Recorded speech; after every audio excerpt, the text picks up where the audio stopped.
Hi guys, मैं हूं सचिन कुमार और आप सभी लोग देख रहे हैं मेरा YouTube channel digital world of art. आज हम सभी लोग वाल्ट विटमैन के द्वारा कंपोज की गई the voice of the rain poem को पढ़ने जा रहे हैं। प्रोज और पोएट्री, इनमें एक बेसिक डिफरेंस होता है। वो ये होता है कि जैसे आपसे एक सेंटेंस प्रोज में कहा गया कि नदी लगातार बहती रहती है, तो इसमें हमें कुछ और नहीं अर्थ निकालना है। इसका सीधा सा अर्थ ये हुआ कि नदी लगातार बहती रहती है। लेकिन अगर यही बात पोएट्री में कही जाती है तो उसके कई मतलब हो सकते हैं। जैसे नदी लगातार बहती रहती है अर्थात हमेशा उन्नति की ओर बहती रहती है, अपने लक्ष्य की ओर बहती रहती है, उसमें निरंतरता है, वो कभी थकती नहीं है। इस तरह के हम लोग अनेकों अर्थ निकाल सकते हैं। तो जब भी हम किसी पोएम को पढ़ें या समझें तो हमें उसका एक विस्तृत अर्थ लेना होता है। तो चलिए हम लोग इस पोएम की बात कर लेते हैं। The voice of the rain यानी वर्षा की आवाज़। यहाँ पर कवि ने हमको ये बताने का प्रयास किया है कि वर्षा का भी अपना एक निश्चित उद्देश्य होता है और उस उद्देश्य के कारण ही इस धरती पर जीवन मौजूद है। अगर वर्षा ना होती तो इस धरती पर जीवन भी ना होता। यानी यहाँ पर ये बताने का प्रयास किया गया है कि वर्षा की उत्पत्ति जमीन और अथाह समुद्र के द्वारा होती है। वो ऊपर आकाश में जाकर के एक बादलों का रूप लेती है, फिर विभिन्न स्थानों पर जा कर के जहाँ जहाँ पानी की आवश्यकता है वो उस आवश्यकता को पूरा करती है और उसके बाद में पुनः वापस अपने स्रोत की ओर लौट जाती है। तो चलिए हम लोग अब इस पोएम के टेक्स्ट को समझते हैं। इस पोएम का पहला स्टैंजा है, And who art thou, said I to the soft falling shower, which, strange to tell, gave me an answer as here translated. And और who, कौन, art का मतलब हुआ आर यानी हो और दो का मतलब होता है यू यानी तुम। कवि पूछ रहा है कि हु आर यू, तुम कौन हो। सेड आई, सेड मैंने कहा, आई मैंने, to the soft falling shower, to the soft, soft मतलब होता है धीमे धीमे, कोमलता के साथ, फॉलिंग गिरती हुई, शावर मतलब वर्षा की बूंदों से। शावर का तात्पर्य होता है धीमी धीमी वर्षा। कवि कह रहा है कि मैंने कहा धीमी धीमी गिरती वर्षा से कि तुम कौन हो। Which, जिसने, स्ट्रेंज टू टेल, स्ट्रेंज मतलब बड़ा विचित्र है, टू टेल कहने में, कि gave me an answer, gave दिया, मी मुझको, an answer एक उत्तर। कवि कहता है कि बताने में बड़ा विचित्र है कि उसने मुझे एक उत्तर दिया, as here translated, जो कि here यहाँ पर translated उसका अनुवाद किया गया है। कवि बता रहा है कि उसने धीमी धीमी गिरती हुई वर्षा की बूंदों से पूछा कि तुम कौन हो। कवि कहता है कि ये बताते हुए बड़ा विचित्र लग रहा है कि उसने मुझे एक उत्तर दिया जिसका अनुवाद यहाँ पर किया गया है।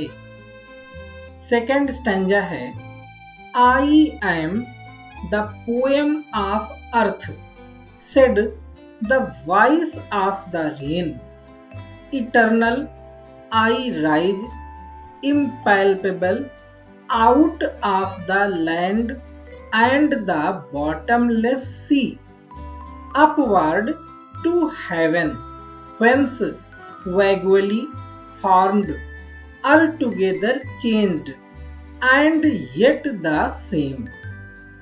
I am, मैं हूँ, the poem, Kavita, of earth, पृथ्वी की। बारिश की बूंदें उत्तर देती हैं कि मैं धरती की कविता हूँ। Said the voice of the rain, ये कौन कहता है? The voice of the rain, वर्षा की आवाज। यानी कवि हमें बता रहा है कि वर्षा की आवाज उससे बताती है कि मैं पृथ्वी की कविता हूँ। इटर्नल मतलब कभी ना समाप्त होने वाला, अर्थात लगातार। आई, मैं, राइज, ऊपर उठती हूँ। इम्पैल्पेबल मतलब दुर्बोध, यानी जिसको समझना कठिन है या जिसको स्पर्श नहीं किया जा सकता है। आउट ऑफ द लैंड मतलब पृथ्वी के ऊपर की ओर या पृथ्वी से बाहर की ओर। And the bottomless sea, bottom माने होता है तल और लेस का मतलब अभाव, यानी जिसके तल का अभाव हो, यानी जिसके तल का पता ही ना हो, मतलब जिसकी कोई थाह ना हो। और हम लोग जिसकी कोई थाह ना हो उसके लिए एक शब्द कहते हैं अथाह, सी, समुद्र। अब इसका अर्थ ये हुआ कि इटर्नल आई राइज, मैं लगातार उठती रहती हूँ। इम्पैल्पेबल जिसको समझना कठिन है। आउट ऑफ द लैंड पृथ्वी से ऊपर की ओर।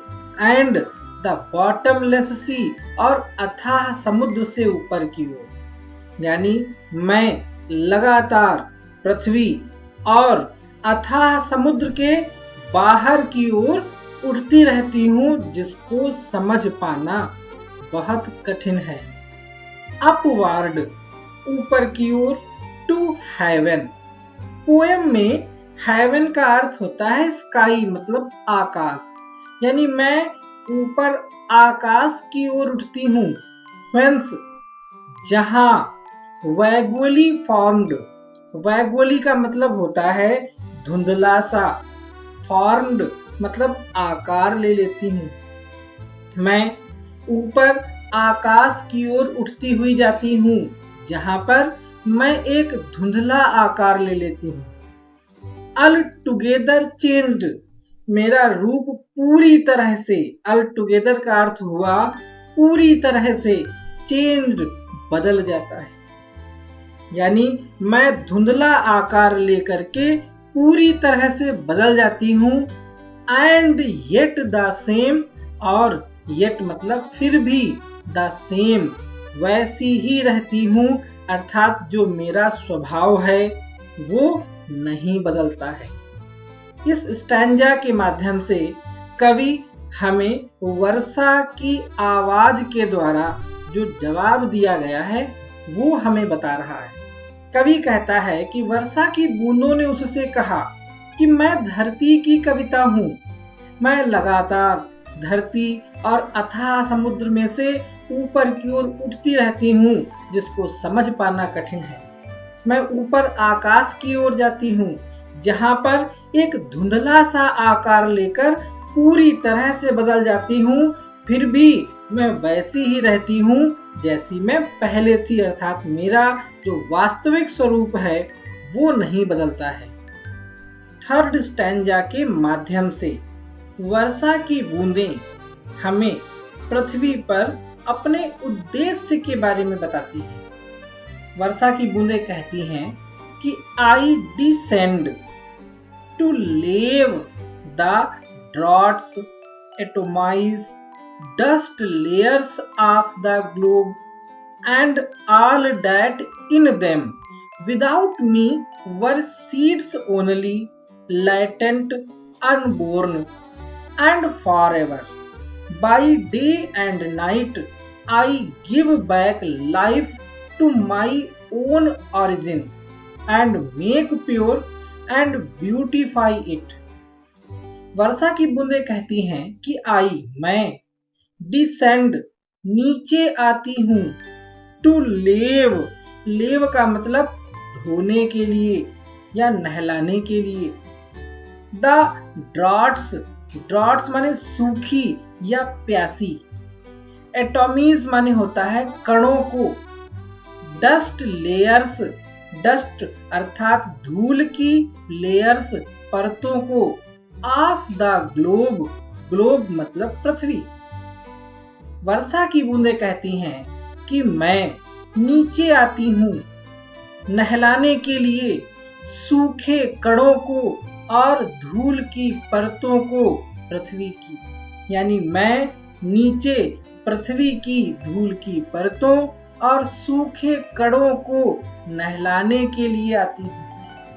एंड ऑल दैट और वो सब, इन देम जिनमें, विदाउट मी विदाउट मतलब बिना, मी माने मेरे, वर माने थे, सीड्स बीज, ओनली केवल, लैटेंट छिपे हुए थे, अनबॉर्न बिना पैदा हुए या बिना जन्म लिए हुए। वर्षा की बूंदें कहती हैं कि और वो सब जो बिना मेरे केवल बीज थे और छिपे हुए थे बिना पैदा हुए, एंड फॉरएवर और फॉरएवर मतलब हमेशा, लगातार, बाय डे एंड नाइट दिन और रात, आई गिव बैक लाइफ मैं गिव बैक वापस देती हूँ उनको, लाइफ जीवन, टू माई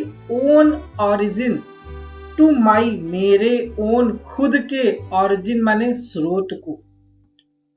जो पेड़ पौधे होते हैं वो एक तरह से वर्षा के स्रोत होते हैं, वो वर्षा कराने में सहायक होते हैं और उनको जीवन कौन प्रदान करता है, वर्षा का जल।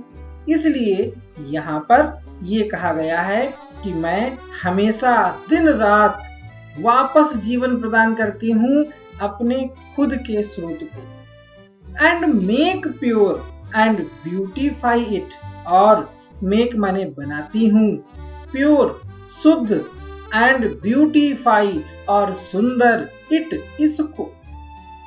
वर्षा की बूंदें यहाँ पे कह रही हैं कि मैं नीचे आती हूँ नहलाने के लिए उन सूखे कणों को और धूल की परतों को जो धरती की सतह पर मौजूद है, और उन सब को जल प्रदान करती हूँ जो मेरे बिना केवल बीज ही थे और पृथ्वी के अंदर छिपे हुए थे बिना जन्म लिए हुए। और इस तरह से मैं हमेशा दिन रात अपने खुद के स्रोत को वापस जीवन प्रदान करती रहती हूँ और उनको शुद्ध तथा सुंदर बनाती हूँ।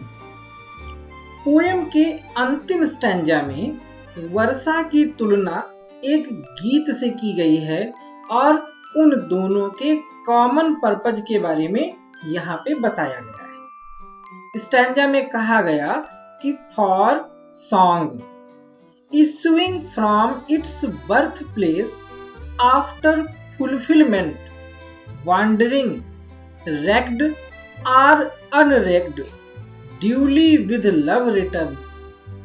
For क्योंकि song एक गीत, issuing मतलब निकलने के बाद, from its birthplace अपने जन्म स्थान से, आफ्टर फुलफिलमेंट, आफ्टर मतलब बाद में, फुलफिलमेंट यानी पूरा करके अपने उद्देश्य को, वांडरिंग घूम फिर करके, रैक्ड चाहे इसकी परवाह कोई करे और अथवा अनरेक्ड या इसकी परवाह ना करे, ड्यूली माने तय समय पर, विद लव प्रेम के साथ, रिटर्न्स वापस लौट आता है।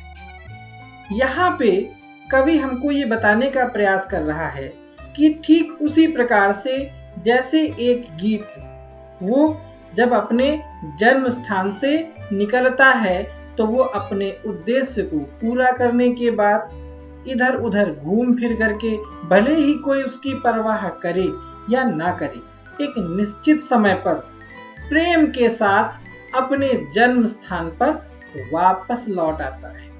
ठीक उसी प्रकार से वर्षा भी बारिश की बूंदों के रूप में बरस करके नदियों के माध्यम से वापस अथाह समुद्र में लौट जाती है। अब हम लोग बात करते हैं इस पोयम की सेंट्रल आइडिया की। इस सेंट्रल आइडिया को इस प्रकार से व्यवस्थित किया है कि आप लोग इसकी सहायता से किसी भी स्टैंजा के कॉन्टेक्स्ट व एक्सप्लेनेशन को कर सकते हैं। तो चलिए हम लोग इसे समझते हैं। पहला पैराग्राफ है, the poet asked the falling drops of rain, Who are you? The rain answered him in a strange voice. It said that it was the poem of the earth. It is something that cannot be touched.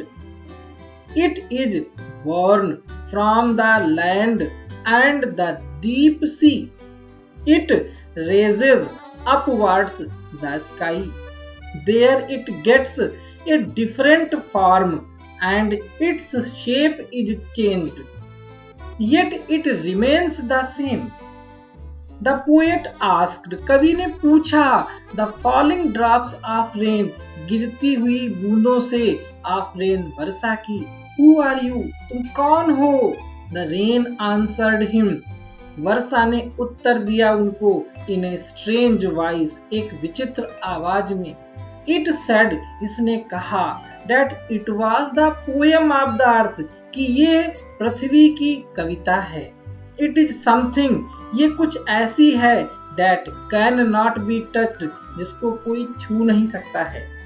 It is born from the land and the deep sea, ये पैदा होती है जमीन से और गहरे समुद्र से। It raises upward, ये ऊपर की ओर उठती है, the sky, आकाश की ओर। There it gets a different form, यहाँ ये ले लेती है एक different माने अलग तरह का form मतलब रूप, and its shape is changed, और इसका आकार बदल जाता है। Yet it remains the same, फिर भी ये पहले जैसी ही बनी रहती है। Then it comes down to wash the dust layers of the earth. It gives water to the dry and thirsty particles of the earth. The rain gives a new life to the seeds that lie hidden under the layer of the earth. It continuously makes the earth pure and beautiful. She completes her work and comes back to the sea. Then तब it comes down, ये नीचे आ जाती है, to wash the dust layers of the earth, धुलने के लिए धूल की परतों को of the earth यानी पृथ्वी की। It gives water, ये पानी प्रदान करती है, to the dry and thirsty particles of the earth, सूखे और प्यासे कणों को of the earth यानी धरती की, या धरती के प्यासे और सूखे कणों को पानी देती है। The rain gives a new life to the seeds, वर्षा प्रदान करती है एक नया जीवन, to the seeds, उन बीजों को, that lie hidden, जो दबे रहते हैं, छिपे रहते हैं, under the layer of the earth, धरती की परत के नीचे। It continuously makes, ये लगातार करती रहती है, the earth, पृथ्वी को, pure and beautiful, शुद्ध और सुंदर। She completes her work, वह पूर्ण करती है अपने कार्य को, and comes back to the sea, और वापस लौट जाती है to the sea, समुद्र की ओर, यानी वर्षा अपने कार्य को समाप्त करके समुद्र की ओर वापस लौट जाती है। This is why the poet compares the rain with a song. He says that both of them have a common journey. The song comes out from the heart of the singer. It travels all around to fulfill its aim. At last, it comes back to the singer with love. This is why, यही कारण है, the poet कवि compares तुलना करता है the rain वर्षा की with a song एक गीत से। यही कारण है कि कवि वर्षा की तुलना एक गीत से करता है। He says that, वो कहता है कि both of them, ये दोनों ही have a common journey, एक कॉमन माने एक ही जैसी, समान जर्नी मतलब यात्रा, यानी इन दोनों की ही यात्रा एक समान होती है। द सॉन्ग गीत भी कम्स आउट मतलब बाहर आता है from the heart of the singer एक गायक के हृदय में से। गीत एक गायक के हृदय में से बाहर निकलता है। इट ट्रेवल्स ऑल अराउंड, ये चारों ओर यात्रा करता है टू फुलफिल इट्स एम, अपने लक्ष्य को पूरा करने के लिए। एट लास्ट, अंत में, इट कम्स बैक, ये वापस लौट जाता है टू द सिंगर, गायक की ओर, विद लव, प्रेम के साथ। यानी इस पोयम का समापन इस तथ्य के साथ किया गया है कि गीत और वर्षा दोनों की यात्रा एक समान होती है, दोनों ही उत्पन्न होते हैं, फिर इधर उधर घूम करके अपने लक्ष्य को पूरा करते हैं और उसके बाद में ये दोनों ही अपने स्रोत की ओर वापस लौट जाते हैं। मैंने पूरी कोशिश की है कि यह पोयम आप लोगों को सरलता पूर्वक समझा सकूं। उम्मीद करता हूं कि आप लोगों को ये समझ में भी आई होगी। आप लोग इसकी सेंट्रल आइडिया के टेक्स्ट को कॉपी कर लेंगे और उसी की सहायता से किसी भी स्टैंजा के एक्सप्लेनेशन को भी करने का प्रयास करेंगे। अगर हमारा ये वीडियो आपको अच्छा लगा हो तो इसको लाइक ज़रूर करें, इसको दूसरों के साथ में शेयर भी करें ताकि वो लोग भी हमारे इस चैनल को सब्सक्राइब करके हमारे साथ जुड़ सकें। हमारे इस वीडियो को अंत तक देखने के लिए आपका बहुत बहुत आभार।